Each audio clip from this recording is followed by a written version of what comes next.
You have hyperliminal, you have hypnosis, and you have neuro-linguistic programming. Primarily Google, Apple, Microsoft, AOL, and what's the last one?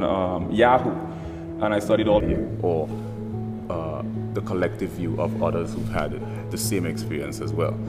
Find more information, I got a sense of awareness of what I was doing. Linguistic perspective. We're also going to take the parapsychological phenomenon into consideration. We're going to take... Transcribing is when you convert a conversation to sheet music.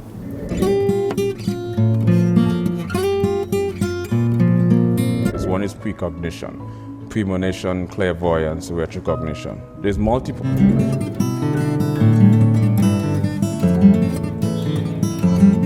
Like precognition, premonition, clairvoyance, retrocognition, lucid dream.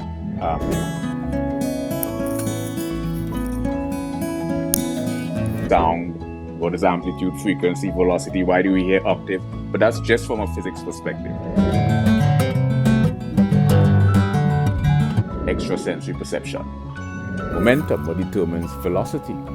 We can cross-disciplinary, multidisciplinary, transdisciplinary, and interdisciplinary areas. Historical devices is the power of persuasion.